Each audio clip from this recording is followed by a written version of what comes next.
If someone told you that millions of pages of federal investigative records existed about one of the most notorious criminal cases in modern history, would you believe that most people have never actually read them? Over 3 million pages, hundreds of thousands of images, thousands of hours of recorded evidence, interviews, flight logs, emails, financial records, surveillance, internal memos. And yet, the public conversation about the so-called Epstein files often revolves around a single question. Where's the client list? Please like, subscribe, turn on notifications, and comment the next video topic in the comments. That question has fueled years of speculation, online theories, political arguments, and viral headlines. Some believe it exists and proves a global conspiracy. Others argue it never existed at all. Meanwhile, the actual documents released over the years paint a far more complicated picture, one that is less cinematic, more bureaucratic, and in many ways, more unsettling. Tonight, we're going to slow this story down. We're going to separate confirmed facts from internet mythology. We're going to look at what investigators actually documented. We're going to examine how powerful names became attached to this case, and what that truly means legally versus socially. And by the end, you may realize that the real story isn't about a secret list. It's about power, access, influence, and the limits of transparency. But before we can understand the files, we need to understand the man at the center of them. Jeffrey Epstein was arrested in 2019 on federal charges related to sex trafficking of minors. He had previously faced state charges more than a decade earlier, resulting in a controversial plea deal that many critics argued was far too lenient. That earlier agreement allowed him to avoid significant federal prosecution at the time and continue moving in elite social circles. When he was arrested again in 2019, it felt different. Federal prosecutors signaled a more aggressive case. Investigators seized materials from his properties. Journalists began digging deeper into his network. Public pressure intensified. Then, in August 2019, Epstein was found dead in his jail cell. The official ruling was suicide. That moment changed everything. Instead of a public trial where evidence would be presented, witnesses cross-examined, and facts established in open court, the case shifted into something else entirely: document releases, civil lawsuits, investigative journalism, and political debate. Without a trial, there was no central courtroom narrative, no single presentation of evidence, no verdict tying every thread together. And in that vacuum, speculation grew. Over time, thousands of pages of court filings were unsealed through civil litigation. Names of associates appeared in deposition transcripts. Flight logs surfaced. Email communications were referenced in lawsuits. Each release triggered waves of headlines. But here's where things often get distorted. Being named in a document is not the same as being charged with a crime. Appearing in a flight log does not automatically imply wrongdoing. Receiving an email from someone later convicted of crimes does not, by itself, establish complicity. That distinction may sound obvious, but in an era of viral posts and screenshot culture, nuance disappears quickly. Now, one of the most persistent beliefs surrounding this case is the idea of a hidden master client list, a definitive document naming powerful individuals who were secretly blackmailed or directly involved in crimes. Federal investigators have publicly stated that no such definitive list has been confirmed in released investigative materials. That does not mean every question has been answered. It does not mean the public knows everything. But it does mean that the dramatic image of a single, neatly organized ledger may not match documented reality.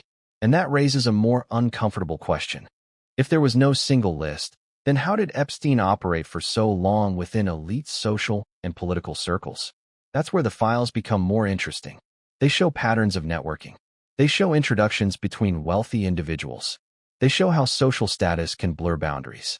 They reveal how access to power can create insulation from scrutiny. High-profile figures have appeared in various publicly released documents over the years, including political leaders, business executives, academics, and members of royalty. In many cases, those individuals have denied any knowledge of criminal activity. Some have acknowledged social contact, but denied wrongdoing. A few have faced civil lawsuits. Others have not been charged with any crimes. For example, flight logs that became public through court proceedings listed multiple well-known figures who traveled on Epstein's aircraft over the years. Travel alone does not prove criminal behavior, but it does show proximity. And proximity creates headlines. The tension between proximity and proof is one of the central themes of this story. Because when millions of pages of investigative material exist, the public expects explosive revelations. They expect cinematic twists. They expect the fall of powerful empires. What they often get instead are redactions. Black bars across names. Entire paragraphs removed. Sections withheld to protect ongoing investigations or victim privacy. And that leads to another major controversy: transparency versus protection. Survivors of abuse have consistently pushed for accountability. Many have also requested privacy and protection from public exposure. Lawmakers have debated how much should be released and how much should remain sealed. Advocacy groups have argued that excessive redaction protects powerful people. Officials have countered that redactions often protect victims. Both can be true at the same time. As more documents were released in waves through court orders and public records requests, critics argued that the process felt incomplete. Some claimed information was still being withheld. Others pointed out that investigative agencies must balance transparency with legal constraints. So the question becomes not simply what is in the files. The question becomes what can legally be released, what should ethically be released, and what may never be released at all. And that brings us to something even more complex: the idea of public expectation. When people hear millions of pages, they imagine a treasure chest of hidden secrets. But large investigations often produce mountains of repetitive documentation: interview transcripts, chain of custody logs, administrative paperwork, duplicate evidence, internal emails discussing procedure. The size of a file collection does not automatically equal explosive revelations. Sometimes it reflects the scale of bureaucracy, but that doesn't mean nothing matters. Inside those records are timelines, movement patterns, communication trails, financial transactions, decisions made by prosecutors, agreements negotiated behind closed doors, missed opportunities, policy failures. And that may be where the deeper story lives, not in a dramatic secret list, but in institutional choices, in how earlier plea agreements were structured, in how investigative decisions were made, in how oversight mechanisms functioned or failed to function. Because the Epstein case is not only about one man. It is about systems, systems of wealth, systems of influence, systems of law enforcement discretion, systems of media attention, systems of political pressure. As we move into the next chapter, we're going to step inside those systems. We're going to look at how elite networking operates at the highest levels of society, how social capital functions as currency, and how blurred lines between philanthropy, politics, and private life can create protective environments. And once we understand that ecosystem, the documents start to look different. The question stops being, where is the list? And starts becoming something far more difficult. How does power really protect itself? That's where we're headed next. How power circles actually work. If you want to understand the Epstein files, you have to understand something uncomfortable first. Power does not usually look like secrecy. It looks like normalcy. It looks like dinner invitations, charity galas, foundation meetings, academic conferences, and private jets flying to fundraisers. It looks like networking. It looks like philanthropy. It looks like introductions between wealthy people who already know other wealthy people. And that is where the story becomes less cinematic and more realistic. Jeffrey Epstein did not present himself publicly as a criminal. He presented himself as a financier, a philanthropist, and a connector. He cultivated relationships across political parties. He attended events with business leaders. He supported scientific research. He moved in circles where introductions were currency. The files released through court proceedings and investigative disclosures reveal patterns of access. Access to estates, access to aircraft, access to events, access to conversations with people who shape policy and markets. Now here is something important to remember. In elite social networks, proximity does not always equal partnership. Being photographed with someone does not establish criminal involvement. Traveling on the same plane does not automatically imply knowledge of wrongdoing. High-status circles often overlap in ways that appear more coordinated than they actually are. But access still matters, because access creates opportunity. And in some cases, opportunity can be exploited. One of the most persistent questions surrounding the case is how Epstein maintained credibility after earlier legal troubles. After his first major legal case concluded with a controversial plea deal, many observers expected him to disappear from elite society. He did not. Instead, he re-entered certain social spaces. Some people cut ties. Others did not. Some said they were unaware of the full scope of allegations at the time. Others later admitted they should have distanced themselves sooner. This pattern reveals something deeper about high-level social environments. Reputation often functions on informal signals. If someone continues to be invited to events, others assume that person has been vetted. If someone is seen alongside respected figures, their legitimacy appears reinforced. Social proof becomes a shield, and that shield can be powerful. The investigative files show communications between Epstein and various public figures over the years. Some of those communications were mundane: scheduling messages, invitations, polite exchanges. In some cases, individuals later stated they had minimal contact. In other cases, relationships appeared more sustained. It is essential to distinguish between documented interaction and proven criminal conduct. Many individuals named in documents have denied wrongdoing and have not been charged with crimes related to Epstein's activities. But even without criminal charges, the broader pattern raises questions. How does someone maintain such a wide network across politics, business, academia, and international circles? Part of the answer lies in how elite ecosystems function. At the highest levels, people often meet through shared interests in philanthropy, research funding, political advocacy, or economic investment. Introductions happen quickly. Background checks are informal. Assumptions are made based on status rather than scrutiny. And when someone operates within that environment long enough, their presence becomes normalized. The files include flight logs that received intense public attention. These logs recorded passengers traveling on Epstein's aircraft over the years. Public debate exploded over those names. But context matters. Travel logs show dates and destinations. They do not show conversations. They do not show private interactions. They do not, by themselves, prove criminal behavior. Yet they do show something else. They show how central Epstein positioned himself within powerful networks. And that positioning raises another question. Was he simply leveraging connections for status? Or was he leveraging status for protection? This is where speculation often overtakes evidence. Investigators have not publicly confirmed the existence of an organized blackmail operation supported by a documented master-client list. The narrative of secret leverage is compelling, but compelling narratives are not always supported by verified findings. However, the absence of confirmed documentation does not eliminate concerns about influence. Influence does not require a secret ledger. Influence can operate through reputation, access, and the unspoken understanding that powerful individuals prefer discretion. As more documents were unsealed in civil litigation, additional names surfaced. Some appeared briefly in deposition transcripts. Others were referenced in witness accounts. In many cases, those references reflected social contact rather than criminal accusation. Still, each release reignited public outrage. Because the deeper fear driving this story is not about a single individual. It is about whether elite systems protect their own. And that fear is rooted in history. There have been past cases in which powerful individuals received lighter consequences than ordinary citizens. There have been instances where wealth influenced legal strategy. There have been controversies over plea agreements that seemed unusually favorable.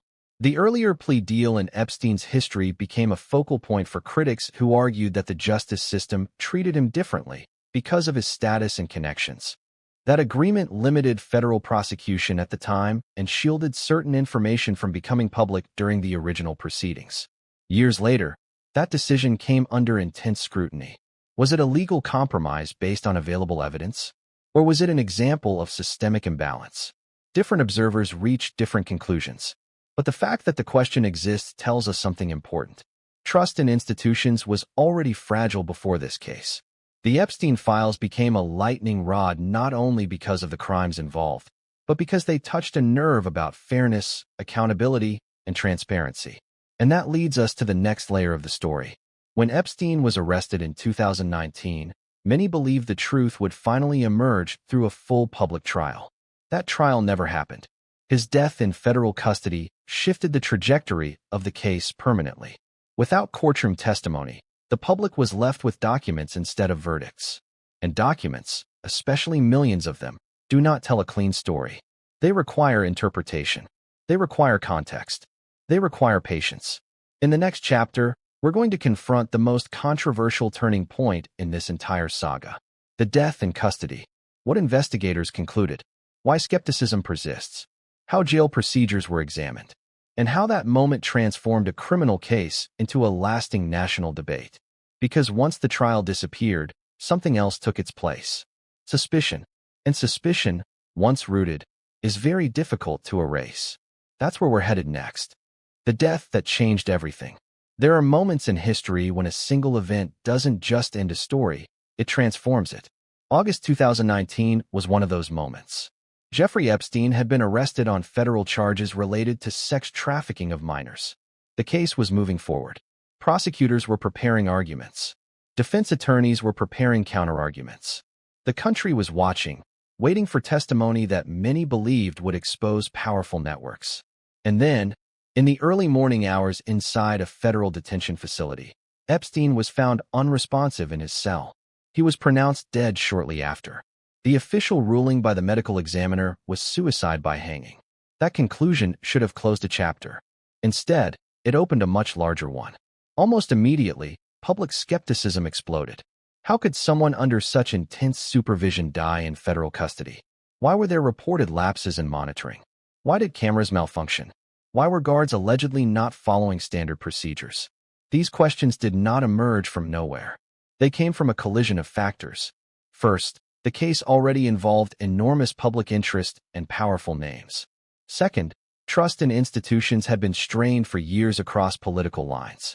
Third, the circumstances surrounding the detention facility raised legitimate concerns about oversight.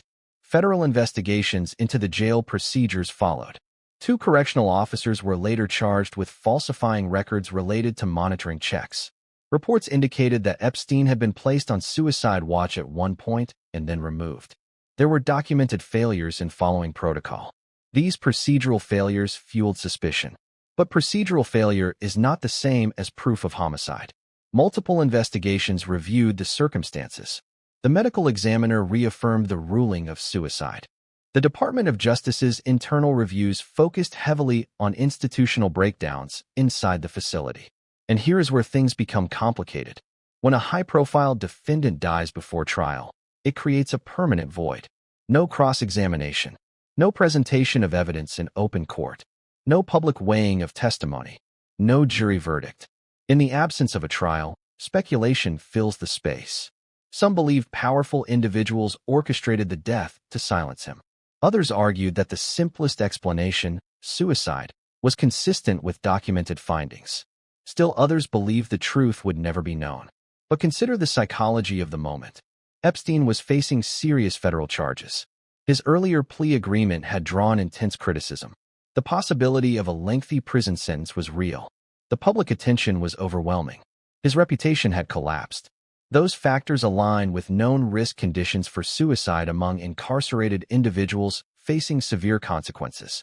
At the same time, the failures within the detention center were undeniable.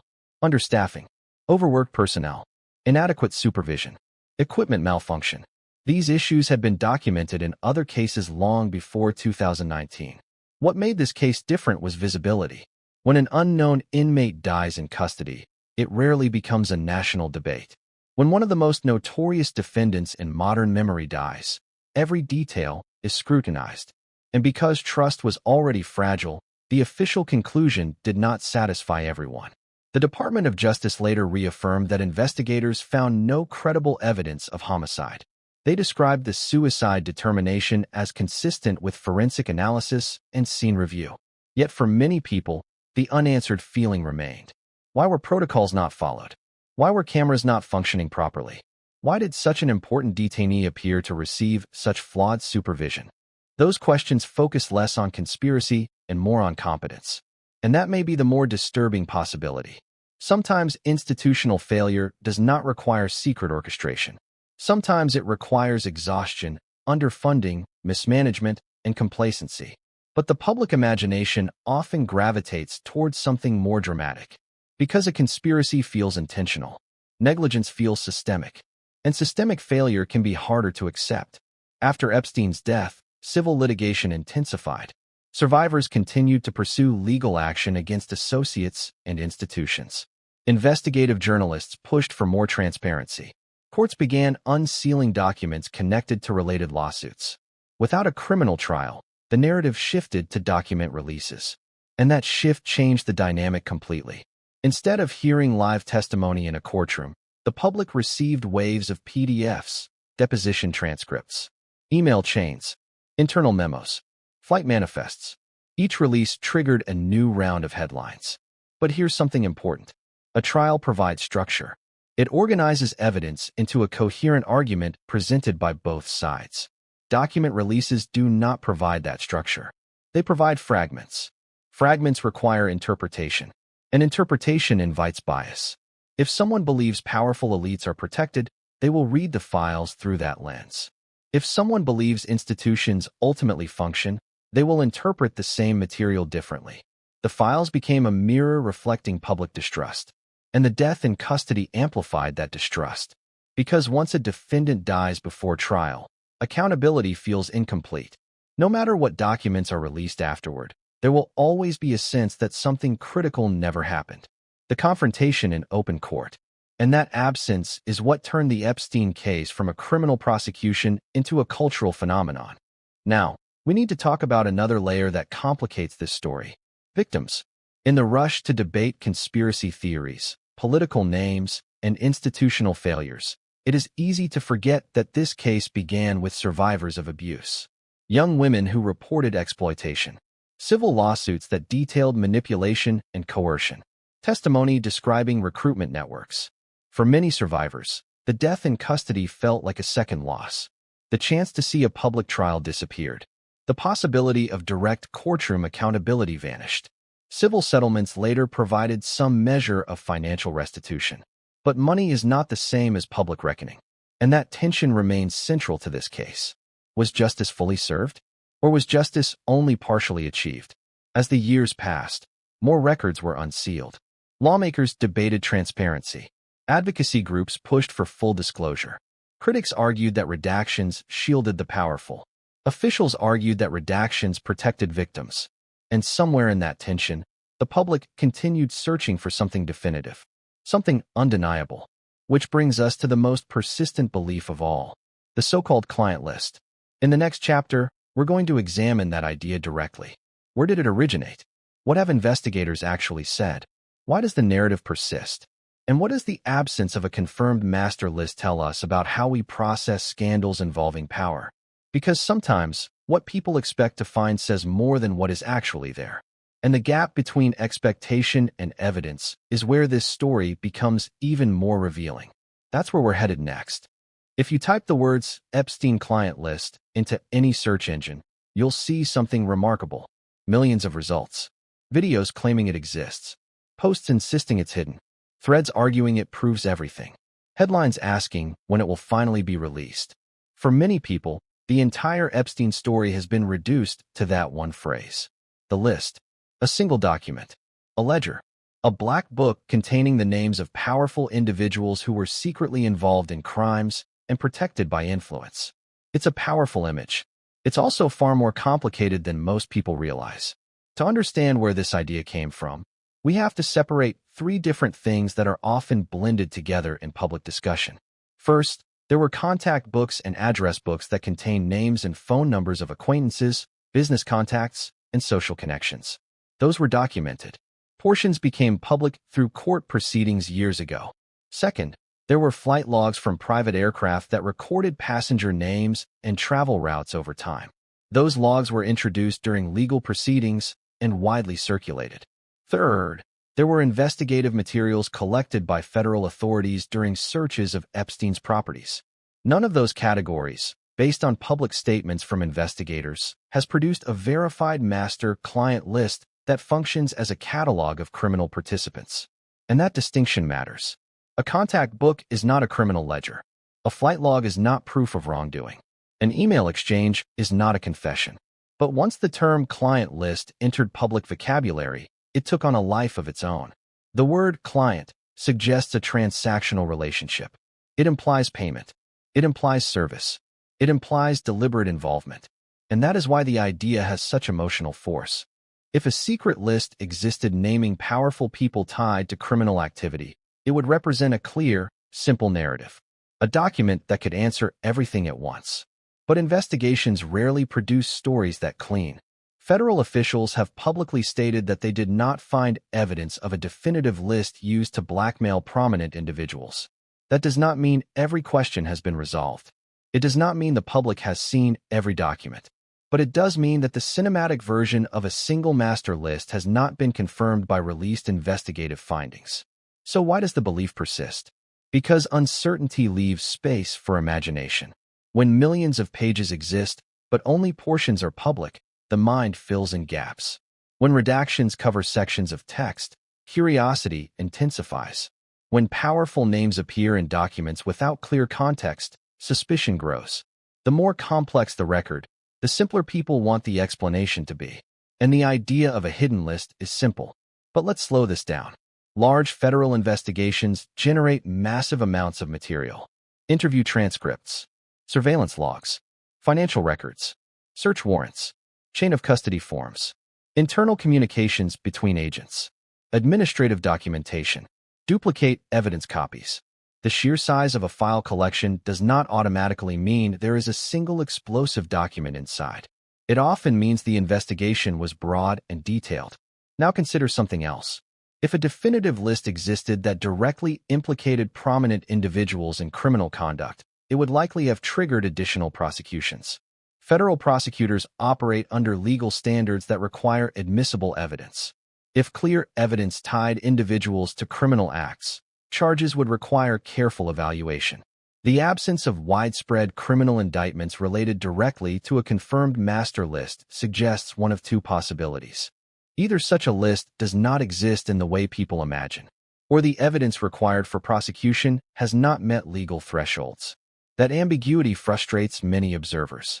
Because in the public imagination, wrongdoing should produce visible consequences. And when consequences are limited, people assume protection. But legal standards are strict for a reason.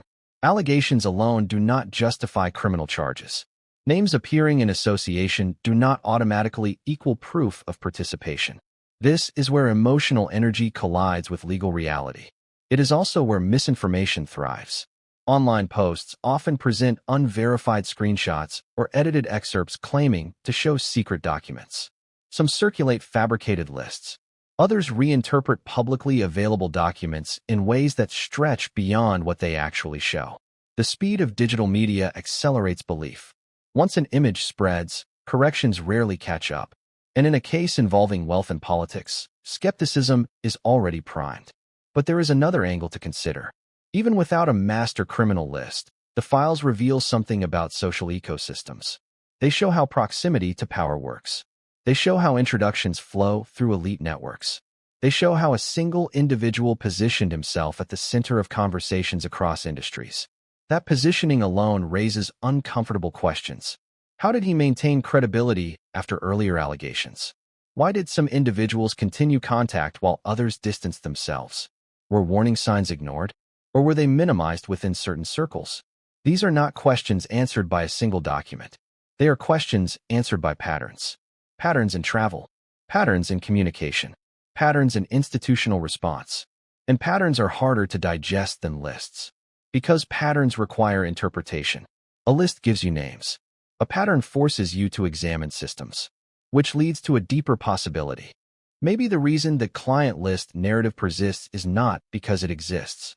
Maybe it persists because people want a single artifact that proves systemic corruption, a tangible object that confirms suspicions about elite protection. But systemic issues rarely reduce themselves to one page. They reveal themselves in choices. In plea agreements negotiated years earlier. In social invitations extended after controversies. In institutions that failed to coordinate oversight. In the slow pace of document release. In redactions that create more questions than answers.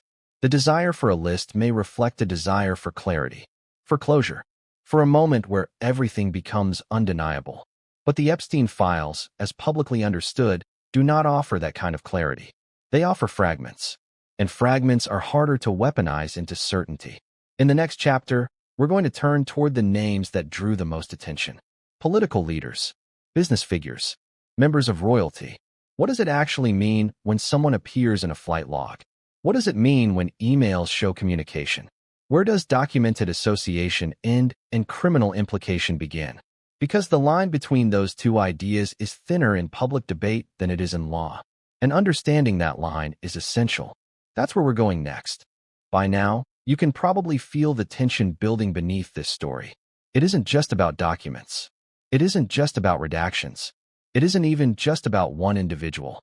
It's about what happens when powerful names appear in connection with a scandal that touches politics, wealth, and influence all at once.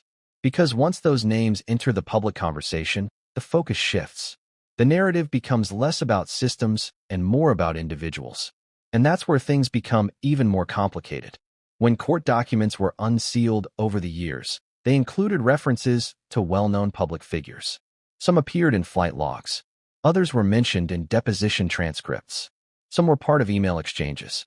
A few were linked through social events and photographs. Each release triggered a familiar cycle. A name surfaces. Headlines erupt. Social media accelerates. Context lags behind. Take flight logs, for example. A flight log records a date, a location, and the names of passengers listed for travel. It does not describe what happened on the ground. It does not describe private conversations.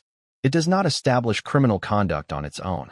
But when a recognizable name appears next to a destination associated with controversy, the public mind begins filling in details that the document itself does not provide. This is where proximity becomes powerful. In everyday life, proximity often signals trust. If two people travel together, we assume familiarity. If they attend events together, we assume some level of relationship. In elite circles, proximity can happen more casually through shared networks, fundraisers, conferences, or introductions arranged by intermediaries. But perception does not operate cautiously. Perception compresses nuance. Some individuals who appeared in documents have publicly denied any wrongdoing. Others have acknowledged social contact, but insisted they were unaware of criminal behavior. In certain cases, people cut ties once allegations became more widely known. In others, contact appears to have continued longer than critics believe was appropriate. Each situation is distinct, and that distinction is crucial. Being named in an investigative file is not the same as being charged with a crime. In a legal context, guilt requires evidence that meets strict standards. In a social context, suspicion requires far less. And the Epstein case exists at the intersection of those two worlds. Consider the political dimension. When figures from different parties appear in the same set of documents, the case stops being partisan and starts becoming institutional. That makes it harder to frame as a single political scandal. Instead, it suggests that Epstein moved across ideological lines, cultivating access wherever influence existed. For some observers, that bipartisan proximity deepens suspicion. For others, it reinforces the idea that association does not equal participation. Then there are business leaders and prominent entrepreneurs whose names surfaced in email exchanges or social calendars. Some communications appear mundane. Invitations, introductions, scheduling notes. Nothing overtly criminal in tone. But in the public imagination, context can dissolve. An email about a meeting becomes, in online retellings, proof of deeper involvement. A question about attending a gathering becomes interpreted as endorsement of wrongdoing. The gap between what is documented and what is assumed can widen quickly. This is not unique to the Epstein case. It happens in many high-profile investigations. But here, the stakes feel higher because of the nature of the underlying crimes. And then there is the royal dimension. When a member of a historic institution appears in connection with allegations, the symbolism intensifies. Royalty carries cultural weight. It carries tradition, ceremony, and public scrutiny. Any suggestion of impropriety creates global headlines. Civil litigation involving individuals connected to the case brought additional attention. Settlements were reached in certain matters without admissions of wrongdoing. And even when cases resolve without criminal convictions, reputational consequences can linger for years. That tension between legal resolution and public perception becomes one of the defining themes of this chapter. In court, evidence must be precise. In the court of public opinion, patterns and associations often carry more emotional weight than procedural detail. And this is where we have to slow down again. When reviewing investigative files, context matters. A name might appear because someone was interviewed. It might appear because a witness mentioned them in passing. It might appear because of scheduling overlap. It might appear in reference to social contact that never escalated into anything unlawful. Without careful reading, documents can be misleading. But here's the part that continues to trouble many observers. Even if individual associations do not prove criminal involvement, they still reveal how integrated Epstein was within elite networks. They show access to politicians, executives, academics, and cultural figures. And that level of access raises its own question. How did someone with known past allegations maintain that degree of social mobility? Part of the answer lies in timing. Information spreads differently at different moments in history. Allegations that later become widely known may not have been universally understood in earlier years. Media coverage evolves. Public awareness shifts. But part of the answer may also lie in human behavior. People often compartmentalize. They separate personal interactions from public controversies. They trust their own experiences over external accusations. They assume institutions have vetted individuals if those individuals continue appearing in respected settings. In elite environments, reputational signals travel through social cues rather than formal background checks. And when someone is consistently invited to high-level gatherings, that visibility reinforces legitimacy. Until it doesn't. As more civil cases progressed and additional documents were unsealed, public scrutiny intensified. Some individuals faced direct questioning from journalists. Others faced political pressure. A few were drawn into congressional interest or civil proceedings. But the scale of prosecutions never matched the scale of speculation. And that discrepancy fuels ongoing frustration. Because if proximity does not equal guilt, then what does proximity tell us? It tells us about ecosystems, about how influence circulates, about how introductions function as currency, about how wealth creates shared spaces where powerful people cross paths regularly. It also tells us that the presence of high-profile names does not automatically confirm coordinated wrongdoing. And holding those two truths at the same time can feel unsatisfying. The public often wants resolution that feels proportional to the magnitude of the scandal. But resolution in legal systems depends on provable evidence tied to specific actions. As we move forward, the focus begins to shift again, away from individuals, back toward institutions. Because behind every name that surfaced in those documents was another layer of decision-making. Prosecutors negotiating plea agreements, judges approving settlements, agencies deciding what to redact, lawmakers debating transparency. And that is where the story becomes even broader than a network of associates. It becomes a story about how governments handle information, how much the public is entitled to see, and what happens when transparency collides with privacy, national security, and legal limits. The next part of this journey isn't about who appeared in a logbook. It's about who controls the files themselves. By the time millions of pages of investigative material entered public awareness, a new question had taken center stage. Not who was in the files, but who controls the files. Because once a case grows beyond a courtroom and into a national conversation, transparency becomes a battleground. On one side are those demanding full disclosure. Release everything. Remove the black bars. Let the public see every name, every email, every photograph, every memo. On the other side are legal officials who argue that disclosure is not that simple. Investigative records contain private information. They contain details about victims. They contain material tied to unrelated individuals who were interviewed but never charged. They contain sensitive law enforcement techniques. So where's the line? In large federal investigations, redactions are common. Personal identifiers are removed. Ongoing investigative methods are concealed. Names of individuals not charged with crimes may be withheld to protect due process rights. In theory, redactions protect fairness. In practice, they often fuel suspicion. Because a blacked-out paragraph can look like a secret being hidden. And when trust in institutions is fragile, every redaction feels like confirmation of something darker. Over time, document releases connected to the Epstein case came in waves. Court-ordered unsealings, civil litigation disclosures, Freedom of Information Act requests. Each wave sparked headlines, analysis, and online debate. Some releases contained heavy redactions. Entire sections obscured. Names replaced with generic labels. Pages partially withheld. Critics argued that powerful individuals were being shielded. They questioned why certain names appeared in some contexts but disappeared in others. Lawmakers publicly called for broader transparency. Officials responded that privacy laws and legal standards constrained what could be made public.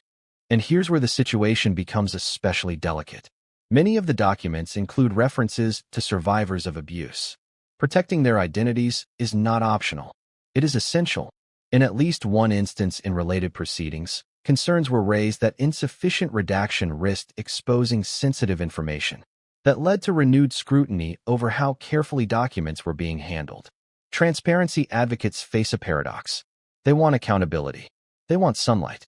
They want to ensure that no one is protected because of wealth or status. At the same time, survivors deserve privacy and dignity.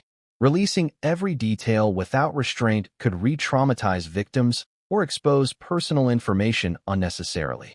Balancing those priorities is not simple. And in high-profile cases, every decision becomes political.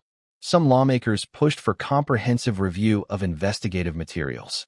Others emphasized the need to protect due process and prevent reputational harm to individuals not charged with crimes. The scale of the files complicates everything. Millions of pages require time to review. Each redaction decision must consider legal liability, privacy law, and potential impact. The public, meanwhile, sees only the final product. Black bars, omitted names, withheld sections. And when millions of pages are discussed but only portions are visible, imagination fills the gaps again. It is important to understand that not every redaction hides a powerful name. Many conceal phone numbers, home addresses, or identifying details unrelated to broader public interest. But perception rarely distinguishes between categories. In the digital era, a screenshot of a redacted page spreads faster than an explanation of privacy law. And that dynamic reinforces the belief that something monumental is being concealed. There is another dimension to consider. Investigative files often include unverified tips, allegations reported to authorities that were never substantiated, names mentioned in passing during interviews that led nowhere. If every unverified allegation were released without context, innocent individuals could face reputational damage without any legal basis. So agencies walk a tightrope. Release too little, and accusations of cover-up intensify. Release too much, and due process erodes. The Epstein case magnified this tension because of its symbolic weight. It became a test case for how transparent the system could be when powerful names hovered around the edges of a scandal. Some argue the process demonstrated institutional accountability. Documents were unsealed through court action. Civil litigation moved forward. Settlements occurred. Officials publicly addressed investigative findings. Others argue that the process felt incomplete, that certain materials remain unseen, that the sheer volume of records suggests more should be revealed. Both perspectives reflect deeper anxieties about fairness. Because at its core, this debate is not only about paperwork. It is about trust. Trust that the justice system operates equally. Trust that wealth does not purchase insulation. Trust that victims are prioritized over reputational management. And trust, once weakened, is difficult to rebuild. As years passed, the files became less about breaking news and more about institutional memory. Analysts pored over released materials. Journalists cross-referenced timelines. Lawmakers continued asking questions. But something else began to shift. Attention. Public attention moves quickly. New scandals emerge. Elections happen. Economic crises dominate headlines. Over time, even massive investigations fade from daily conversation. Yet the underlying questions remain. What does transparency actually look like in practice? Is complete disclosure ever possible in a case of this scale? And even if every page were released tomorrow, would that satisfy the public's demand for certainty? Or would it simply create new interpretations? Because information alone does not guarantee consensus. In the next phase of this story, we turn towards something deeper than redactions. We look at what this case revealed about the broader justice system, how plea agreements are negotiated, how prosecutorial discretion operates, how institutional culture influences decisions, and whether reforms followed in the wake of one of the most scrutinized criminal cases in recent history. Because the files are only part of the legacy, the real impact may lie in what changed, or didn't, afterward. Long before millions of pages were debated, long before flight logs went viral, long before the world was asking about redactions, there was a plea deal. And for many people, that earlier agreement is the moment where this entire story begins to feel different. In the mid-2000s, Jeffrey Epstein faced state-level charges related to sexual misconduct involving minors. The case drew serious attention. There were multiple accusers.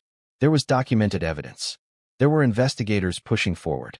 Yet the final outcome surprised many observers. Instead of facing a full federal prosecution at that time, Epstein entered into a plea agreement that allowed him to plead guilty to lesser state charges.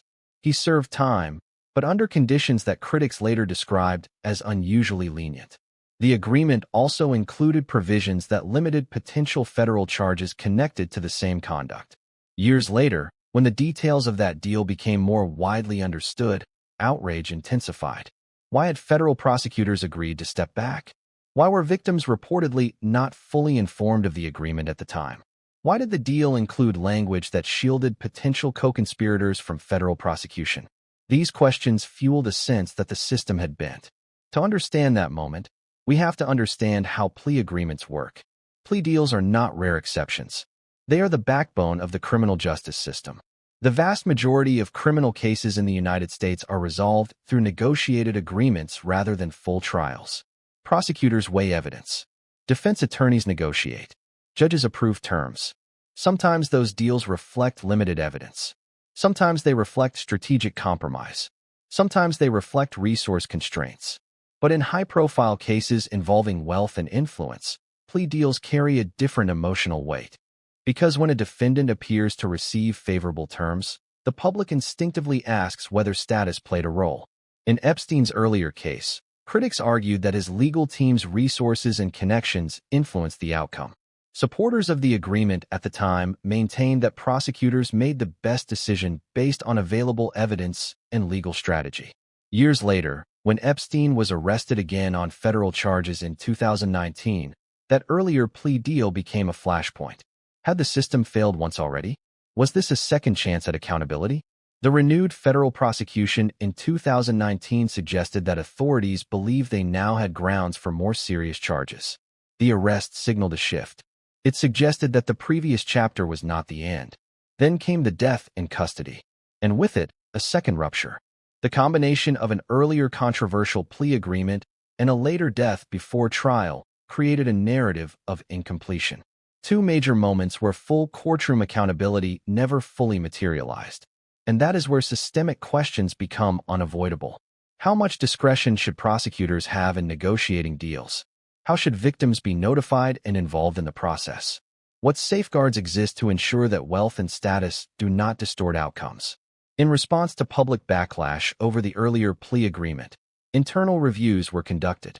Federal authorities examined how the agreement had been structured and whether proper procedures were followed. These reviews focused less on conspiracy and more on process. Were victims appropriately informed? Did the agreement comply with legal requirements at the time? Were there internal disagreements within the prosecutorial team? Institutional review does not always produce dramatic conclusions. Sometimes it reveals bureaucratic judgment calls. Sometimes it reveals communication failures. Sometimes it reveals choices that were legal but politically damaging. But even when actions fall within legal boundaries, they can still erode trust. Because public confidence in justice depends not only on legality, but on perceived fairness. And in cases involving wealth and influence, perception is magnified. There is another dimension to consider. Prosecutors operate within constraints that the public rarely sees. They evaluate the strength of witness testimony. They consider evidentiary hurdles. They assess the risk of losing a trial. They weigh the emotional toll on victims. A plea deal, even one that appears lenient, may reflect calculations about securing at least some accountability rather than risking none. But when the defendant is wealthy, those calculations are scrutinized differently. The Epstein case exposed a tension between two realities. First, the criminal justice system depends heavily on negotiated resolutions. Second, Negotiated resolutions can appear unjust when the defendant has resources far beyond the average person. That tension does not disappear easily. After Epstein's 2019 arrest, prosecutors appeared determined to avoid repeating history. The charges were serious. The tone was firm. The signal was clear. Then the opportunity for trial vanished. And the machinery of justice shifted once again, from prosecution to document management, from courtroom strategy to transparency debates. But the plea deal controversy did not fade. It became part of the legacy. Lawmakers proposed reforms aimed at strengthening victim notification rights. Discussions emerged about limiting non-prosecution agreements that shield unnamed individuals. Advocacy groups pushed for greater oversight when cases involved significant power imbalances. Whether those reforms fully address systemic concerns is still debated. But the case undeniably forced a spotlight onto prosecutorial discretion. It reminded the public that justice is not automatic. It is negotiated, structured, managed by humans operating within institutions. And institutions are imperfect. As we move forward, the lens widens again. Because beyond plea deals and redactions lies something even broader. Culture. The culture of elite networking. The culture of deference to wealth. The culture of silence that sometimes surrounds powerful figures. How does someone operate for years in high-status environments without deeper scrutiny? What signals are ignored? What assumptions are made? And what lessons, if any, have been absorbed since? The files document events. But culture explains how those events were possible in the first place. That is where the story turns next. If you strip away the headlines, the court filings, the speculation, and the politics, you are left with something quieter, and in some ways more unsettling. Culture. Not laws. Not documents. Not flight logs. Culture. Because long before any indictment, long before any arrest, there was an environment in which Jeffrey Epstein moved comfortably. Private dinners. Exclusive gatherings. Fundraisers. Academic conferences. Luxury properties. Philanthropic events. These spaces operate differently from everyday life. Access is curated. Introductions are brokered. Reputation often travels faster than background checks. In high-status environments, people are frequently evaluated based on who vouches for them. If someone respected makes an introduction, that introduction carries weight. If someone is seen repeatedly in elite company, their presence begins to feel normal. And normalcy is powerful. One of the most difficult questions surrounding this case is not just how Epstein maintained connections after early allegations, but how social circles respond to controversy in general. Human behavior in elite spaces often follows a pattern. If allegations are distant or unclear, people hesitate to act. If accusations are denied and no criminal conviction exists, social distancing feels premature. If a person continues to be invited to events, others assume someone else has done the vetting. Responsibility diffuses. Everyone assumes someone else has looked into it. This phenomenon is not unique to this case. It appears in corporate scandals, political controversies, and entertainment industry revelations. Warning signs are sometimes visible in hindsight, but less obvious in real time. Another factor is compartmentalization. People separate professional interactions from personal judgment. A business meeting is treated as just business. A conference appearance is treated as just networking. The broader allegations may exist in the background, but daily routines continue. And when someone controls access to wealth or funding, the incentive to maintain distance becomes more complicated. Epstein positioned himself as a connector, someone who could introduce scientists to donors, entrepreneurs to investors, politicians to benefactors. That role placed him at intersections where influence flowed in multiple directions. Influence does not always operate through overt pressure. Sometimes it operates through subtle benefit. An introduction here, a donation there, a seat at a table that would otherwise remain closed. When social capital becomes currency, people can overlook discomfort. That does not mean everyone involved was aware of wrongdoing. It does mean that high-level social ecosystems can create insulation from scrutiny. And insulation does not require conspiracy. It requires comfort. Comfort with status. Comfort with wealth. Comfort with the assumption that institutions will handle anything serious. The Epstein case forced a confrontation with that comfort. It asked whether elite spaces sometimes shield behavior that would face immediate consequences in less privileged environments. It also revealed how quickly reputations can collapse once public attention shifts. Many individuals who once attended events without controversy later found themselves issuing statements, clarifying timelines, distancing themselves from past associations. The same proximity that once signaled prestige became a liability. This reversal highlights something fundamental about power culture. Status can protect until it doesn't. And when protection dissolves, public judgment can be swift and unforgiving. There is also a media dimension to culture. For years, stories about Epstein circulated within certain circles without dominating national headlines. Investigative journalism eventually brought renewed focus, but timing matters. Public awareness grows unevenly. By the time the 2019 arrest occurred, the cultural climate had shifted. Broader conversations about accountability, abuse of power, and institutional protection were already unfolding across industries. That context amplified the reaction. The case became part of a larger reckoning. And yet, even amid heightened awareness, the same fundamental questions remained. How many people suspected something but said nothing? How many people saw red flags but deferred to someone else's judgment? How many institutions prioritized reputation over investigation? These questions are uncomfortable because they implicate culture more than law. Culture shapes what people tolerate. Culture shapes how long rumors linger without action. Culture shapes whether wealth is viewed as credibility. The Epstein files document interactions. They record meetings, travel, communications. But they do not directly record culture. Culture reveals itself in patterns of behavior, in invitations extended, in associations maintained, in the speed or slowness of response. And perhaps the most unsettling realization is this. No single document can solve a cultural problem. You can release millions of pages. You can unseal depositions. You can debate redactions for years. But if the underlying norms about power and deference remain unchanged, similar vulnerabilities could exist again in the future. That is why this case continues to resonate. It is not only about what happened. It is about whether the conditions that allowed it to happen have truly shifted. As we move toward the next chapter, the focus narrows again, but in a different direction. Because behind the debates about culture and power are the people who were most directly affected. The survivors, their lawsuits, their settlements, their pursuit of accountability beyond criminal prosecution. Understanding their role in this story changes the tone entirely, and it may shift what justice means in a case where a trial never occurred. For most of this story, we have talked about power. Power in social circles, power in institutions, power in politics, power in access. But at the center of this case are people who had none of that. Young women who came forward with allegations of exploitation and abuse. Individuals who described being recruited, manipulated, and pressured. People whose names were often hidden behind initials in court documents to protect their privacy. When the public debates flight logs or redactions, it can unintentionally shift attention away from them. And that matters.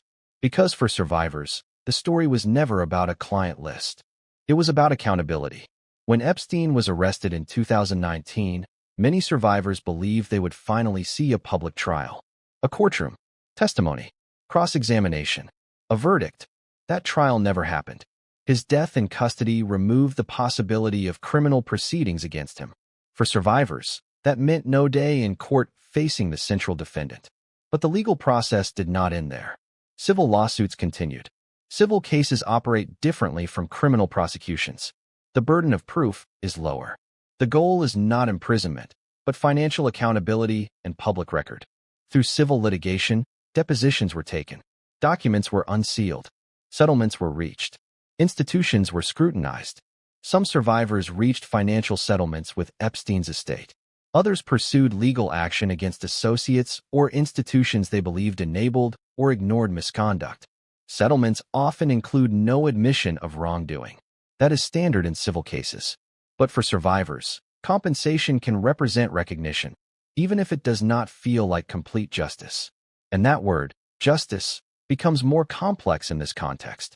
What does justice mean when the primary defendant is no longer alive? Is it financial restitution? Is it institutional reform? Is it public acknowledgement? Is it cultural change? For different survivors, the answer may be different. Some have said that being heard mattered more than money. Others emphasize the importance of accountability for those who may have facilitated or ignored abuse. Advocacy groups focused on strengthening protections for victims in future cases. The Epstein case also led to renewed examination of how victims are treated within plea negotiations and prosecutorial decisions. In earlier proceedings, questions were raised about whether victims were properly notified about agreements being made. In response, legal reforms were discussed to strengthen victims' rights in federal cases, particularly around transparency and communication. The case also brought attention to how young and vulnerable individuals can be recruited and exploited through networks that appear glamorous from the outside. Recruitment often does not begin with overt force. It can begin with promises, money, travel, opportunity, gradual manipulation, isolation from support systems, pressure that escalates over time. Understanding that pattern is essential because it reminds us that exploitation rarely presents itself clearly at the start. It often unfolds gradually. As civil cases progressed, some previously sealed testimony became public. Those documents provided insight into how the network operated, who introduced whom, how arrangements were structured, how communication flowed. But even within those documents, redactions remained. Privacy protections remained. Legal boundaries remained. For survivors, the balance between transparency and privacy is deeply personal. Too little transparency can feel like concealment. Too much exposure can feel like re-traumatization. The public often views document releases as investigative milestones. For survivors, each release can reopen memories. And that tension adds another layer to the broader debate about disclosure. The absence of a criminal trial created a void that civil litigation partially filled. But civil courts cannot impose prison sentences. They cannot deliver the finality that some associate with justice. Instead, they provide documentation, recognition, and sometimes financial accountability. But beyond courtrooms, survivors also influence culture. Their willingness to speak publicly changed how institutions responded to allegations. Their advocacy contributed to broader conversations about consent, power imbalance, and institutional responsibility. And that cultural impact may extend further than any single legal ruling. Because while documents can be archived, cultural awareness can reshape behavior. As we approach the final stretch of this story, we have to zoom out one more time. What is the long-term legacy of the Epstein files? Not just in terms of names or redactions, but in terms of public trust. Has faith in institutions strengthened or weakened? Have reforms meaningfully shifted how similar cases would be handled today? Or has the cycle of suspicion simply become part of the modern landscape? The final chapters will pull these threads together, not to deliver a dramatic twist, but to ask a harder question. After millions of pages, countless headlines, and years of debate, what have we actually learned? When a case reaches this scale, millions of pages, years of headlines, global attention, it stops being just a legal matter. It becomes a stress test for institutions, a stress test for media, a stress test for public trust. The Epstein files did more than document events. They exposed how fragile confidence in systems has become. For some people, the releases demonstrated transparency in action. Courts unsealed records. Investigators published findings. Officials reaffirmed conclusions about the death in custody. Civil litigation moved forward. Settlements were reached. From that perspective, the system functioned, imperfectly, but functioned. For others, the same sequence looked different. A controversial plea deal, a death before trial, redactions that obscured names, limited criminal consequences beyond the central figure. From that perspective, the system protected itself. And here's what makes this divide so powerful. Both groups looked at the same documents, the same case, the same facts, but they interpreted them through different lenses of trust. Trust is not built by a single press conference. It is built over years of consistent outcomes.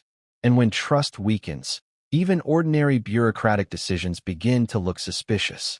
Take redactions again. In one interpretation, redactions protect victim privacy and due process. In another, they protect the powerful. Take the absence of a confirmed master-client list.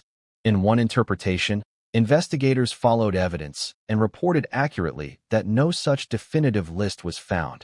In another, authorities concealed it. Take the death in custody. In one interpretation, a tragic suicide enabled by institutional negligence. In another, something darker. The Epstein case became a mirror reflecting broader anxieties about power and accountability in modern society. Because beneath every debate about documents is a deeper question. Do the rules apply equally? When a case reaches this scale, millions of pages, years of headlines, global attention, it stops being just a legal matter. It becomes a stress test. A stress test for institutions. A stress test for media. A stress test for public trust. The Epstein files did more than document events. They exposed how fragile confidence in systems has become. For some people, the releases demonstrated transparency in action. Courts unsealed records. Investigators published findings. Officials reaffirmed conclusions about the death in custody. Civil litigation moved forward. Settlements were reached. From that perspective, the system functioned, imperfectly, but functioned. For others, the same sequence looked different.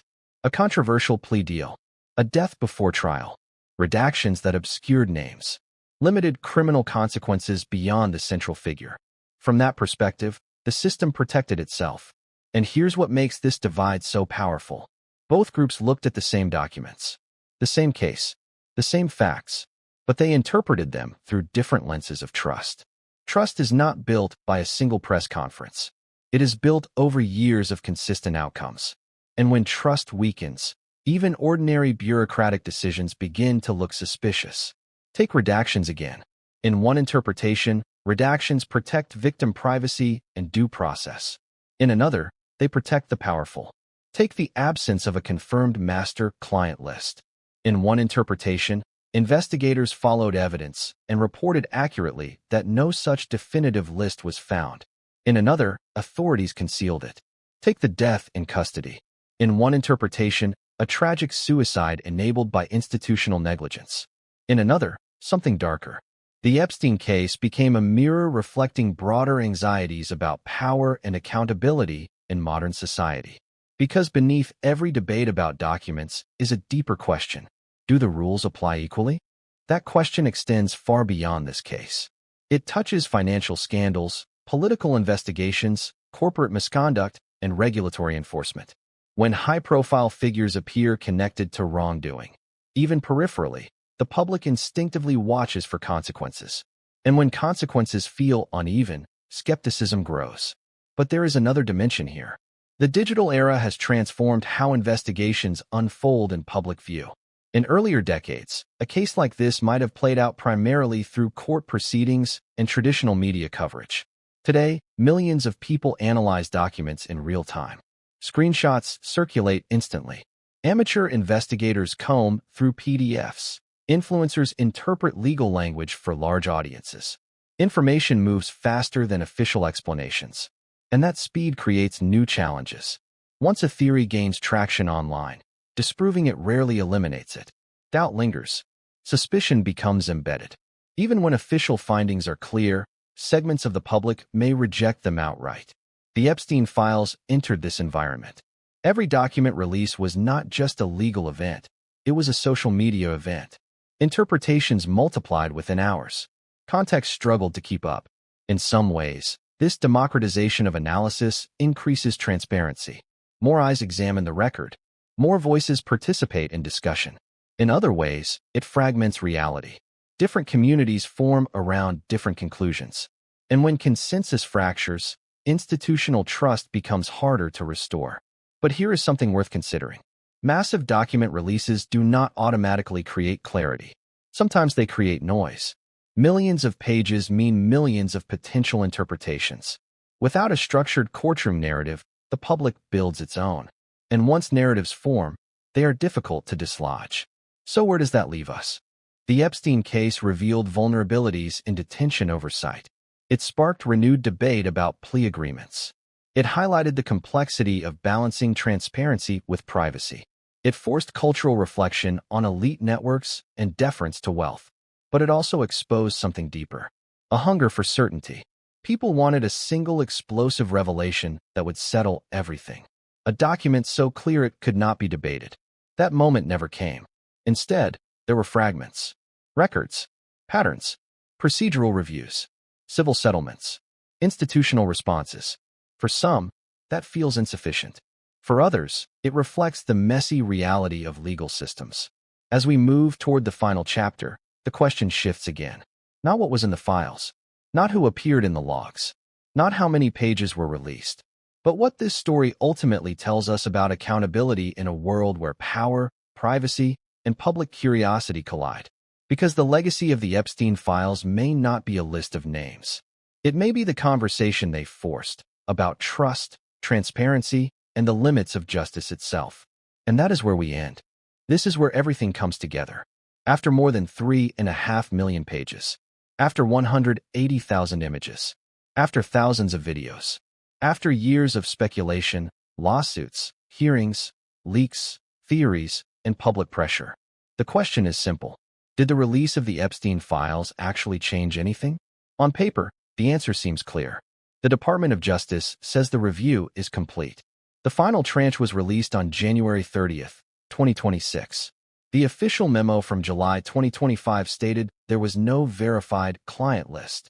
The medical examiner's ruling that Epstein died by suicide stands. Investigators say there is no hidden master ledger waiting to expose a secret network. From a legal standpoint, the process has ended. But culturally, politically, psychologically, this story is far from over. Because what the files revealed is not a dramatic smoking gun. It is something more unsettling. Access, influence, proximity, power moving in quiet rooms. When people first heard the phrase Epstein files, many imagined a single explosive document, a list of names, a blueprint of corruption, a clear villain map. But that's not what 3.5 million pages look like. They look like flight logs from the 1990s, emails arranging meetings, calendar entries, staff notes, financial records, tip line submissions. Some credible, many not. Some verified, many dismissed. Reality turned out to be messier than the myth. And that messiness is uncomfortable because it forces a harder conversation. Not about one list, not about one secret, but about how elite networks function in plain sight. The files show that Jeffrey Epstein built relationships across politics, business, academia, and royalty. That is not speculation. It is documented. He moved between worlds with ease. He cultivated access. He maintained contact even after controversy followed him. But access is not the same as guilt. Association is not the same as participation.